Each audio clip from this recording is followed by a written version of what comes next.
All right, class, chapter 9, our final review is on campaign and voting, which is where we are right now. The art of campaigning, what happens? People decide during elections the way they feel how our country should go. So whatever happens on Tuesday, November 3rd, says a lot about where America wants to see herself continuing to go. Problem is that people don't always understand the process. So when you're running for president, you have to be a natural born citizen, as you know, that resident of the country and at least 35 years of age. Those that represent us in the House, as you noted from the legislative branch, representation there is based on the state's population. So when this was written a couple of years ago, California had 52 representatives that represented them. Why did they represent them? Because of the size of the population. So they got 52 members in Congress. Resident of the state that you live in and at least 25 years of age. See, I told you I had a landline. The Senate, 2 from each state, resident of the state, and must be 30 years of age to be a senator. So what is campaigning? The main thing you should know about campaigning, and you should know this by now because they've been doing it everywhere, is that they're like a political salesperson, just like the car lot people. They're trying to sell you them, who they are, what they represent. They also have to be able to make and raise a whole bunch of money because of Citizens United, it takes a lot of money to run a campaign. They should have some good communication skills and be able to communicate in different settings. If the only setting you can communicate in is a large crowd with a rally with people cheering for you, then that's a problem because you ought to be able to show compassion with all kinds of people, not just the ones that you think like you and will vote for you. So you ought to be able to have a press conference without getting angry and storming off in an interview on 60 Minutes. You have to be passionate about wanting to be in politics because there is a lot of handshaking and, as they say, baby kissing to get to the people, to make the people want to vote for you. And you have to be able to understand the importance of consensus building. So before we got to this point, we had what we call the primary. On the Democratic side, there was about 20 some odd people that was running for the nomination because they're not the incumbent. On the Republican side, it was just Trump. Well, I think a couple of people tried to throw their name in there, but it didn't really catch any traction. So that's during the primary section or the caucus where you decide based on all the people running who you want to best represent you. So it comes out after that, after all of those 20 some odd people, that Joe Biden was the one that the majority of people that voted Democratic voted for Joe Biden. And he eventually nominated Kamala Harris as his vice presidential running mate. So we're now within the general election, which will be over on Tuesday, one way or another. And in the general election, you have those two parties represented. Now, there are other parties, but we are a bicameral party system, which means two. Although there are other parties, but there has not been a third party that has really had a significant impact on the outcome of a general election. They do have some impact on some of your primaries, but in a general election, it's usually either a Democrat or a Republican. What we know is whoever receives the most votes wins, not popular vote, but the Electoral College vote. Every vote is important, and I want to stress that, regardless of what people say, because if voting wasn't important, there wouldn't be such a push to try to stop you from voting. So even if you didn't get registered for this election, which I hope everyone did, if you haven't voted, I hope you do. Early voting ends on Friday, which is today at 7 p.m. And but on Tuesday is election day. A lot of places have closed their businesses so people can go and vote. I anticipate it's going to be a lot of people still out there. We've had a lot of people already vote. In Harris County down in Houston, they have surpassed the number of people that early voted this year than that voted all of 2016 in the general. So that's significant. I believe there's energy on both sides, not just on the Democratic side. I believe Republicans as well are energetic about their candidate. And so those numbers doesn't necessarily mean it's good for one and not the other. But for everyone to participate in the process, that's what democracy is all about. So Tuesday is when we will have our final election for this season. And so everybody gets to vote. That's what we're supposed to do. We do know that the Electoral College, as we stated back in the beginning, was something that was part of that compromise, which was part of the 3/5 compromise. In order to get the southern states to join the Union, it was negotiated they would be able to count their slaves, not as a whole person, but as a 3/5 person. Because had they been able to count all their slaves, they would have always had more population than the northern states. And so they would have always had more representation.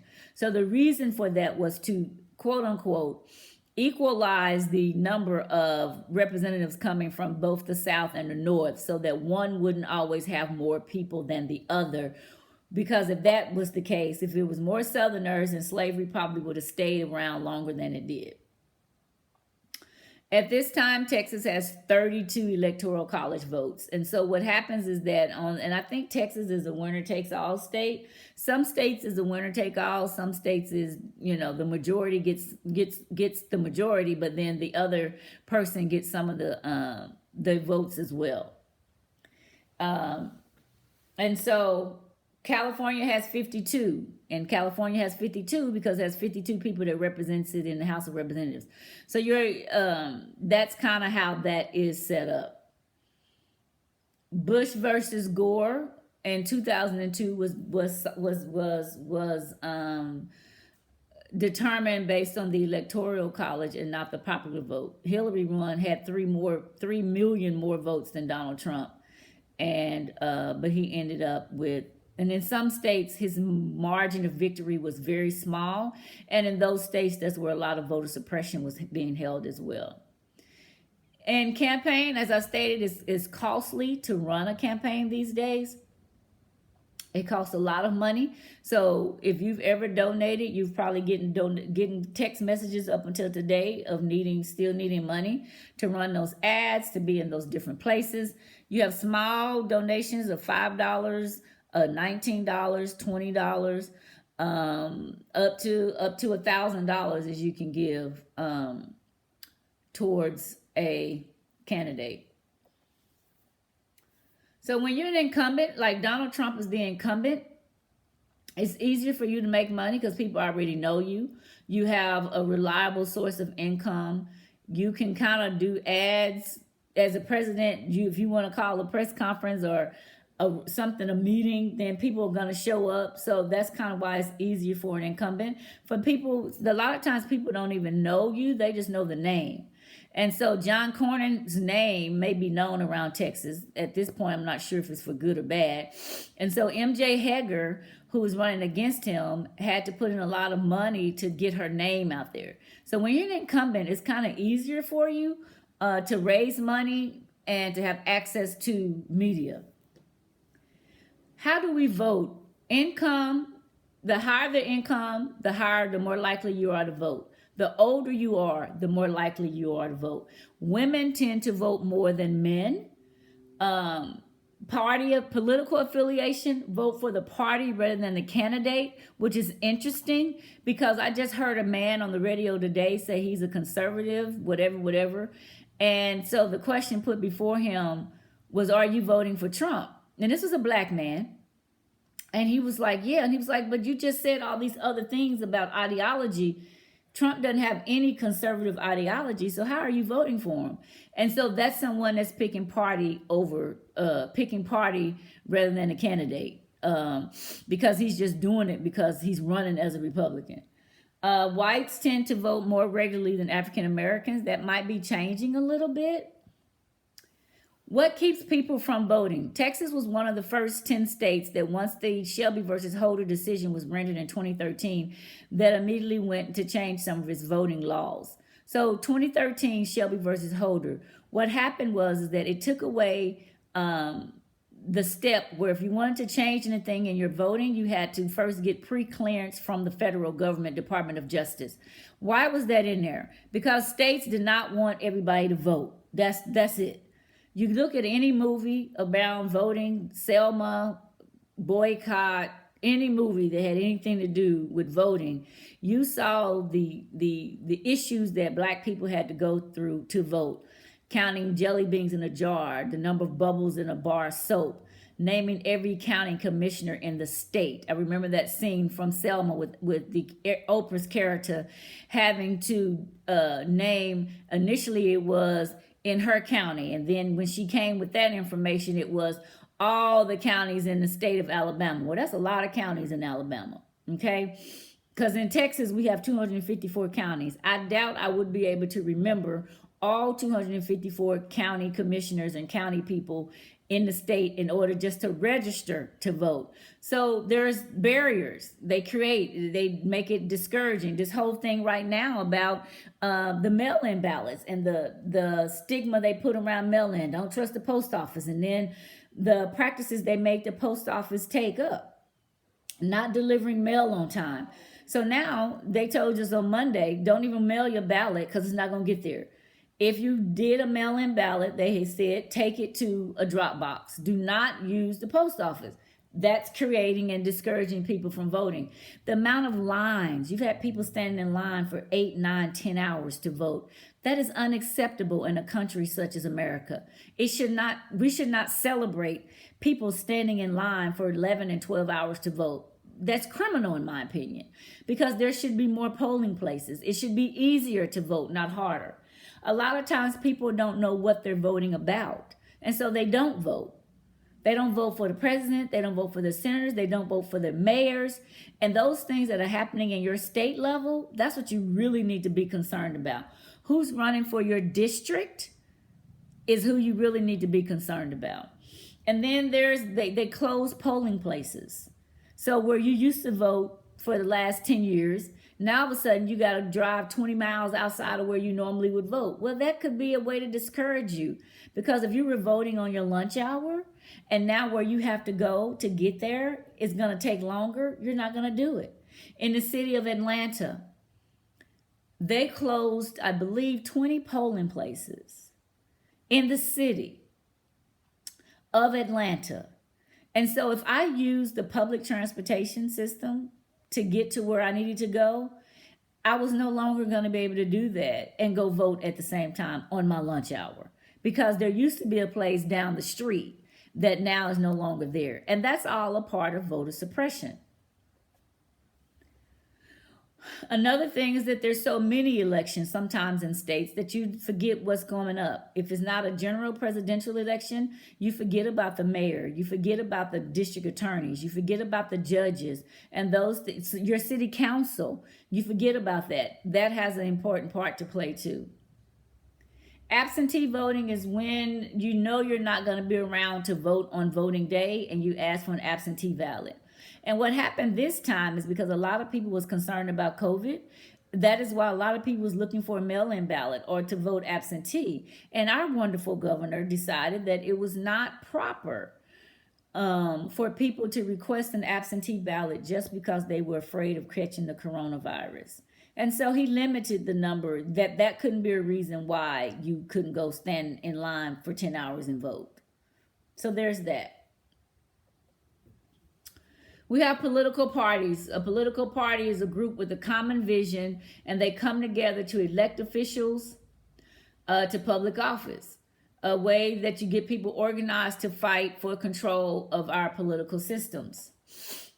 And so you originally had what was known as the Anti-Federalists. They did not like the Constitution. They ran Thomas Jefferson back in 1796. The Federalists supported the Constitution, and their candidate was John Adams. And so all the way back in time has always been primarily two groups. And even then it was Federalists and Anti-Federalists. So after John Adams, the party's names changed from what became a Democratic Party.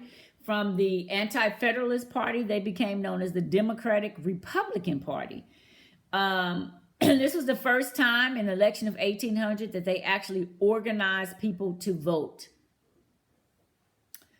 And John Adams was elected, did not win that particular election. So over time, the parties have changed, and you can look at this slide around the different names of the parties, how they were elected and selected. who was considered a Jacksonian Democrat back in the 1800s. And then you have the birth of the Republican Party. The Republican Party, not the one we have now. Election of 1860 was when Republicans became, and then you have Abraham Lincoln. So everybody wants to be the party of Lincoln and talk about Lincoln, and Lincoln was the best president ever. That's okay. And he was a candidate that represented what was known as the industrial base, whereas Democrats represented what was known as rural America. So it's interesting how the parties have changed and flipped and flopped. So in that particular year, 1860, the Republicans won, and they stayed there for 24 years, 1860 to 1884. Things began to switch a little bit, and political parties changed. The Depression happened in 1929. You had the New Deal by Franklin Roosevelt. And so there was a Democrat in the House from 1932 to 1968.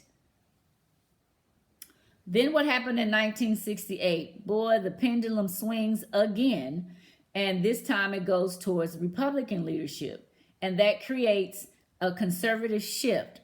So people will often say that Republican was the Republican Party that freed the slaves because of Abraham Lincoln. That was a different Republican Party than the one you have today. And that Democrats was the ones that wanted slavery. That was a different Democratic Party than what you have today. So the ideas stayed the same, that one party wanted slavery and one party didn't. What changed was the names. So the Republican Party became the party that wanted to keep people separate and segregated, and the Democrat Party became the party that wanted to bring people together. That's what happened in our political system, and this happened in the 60s. And if you know anything about history, the majority of our laws that changed and had a great impact on us, the rights I talked about, those Supreme Court rulings that we won, happened in the 50s and the 60s. Brown versus Board of Education was in 1954. Civil Rights Act was in 1964. Voting Rights Act was 1965. My sister was born in 1965. So that was just 55 years ago that we actually got the right to vote. And so it hasn't been that long that we've had these rights. And that has a lot to do with our judicial system and people showing up to vote and protest when things are not going the way that they should.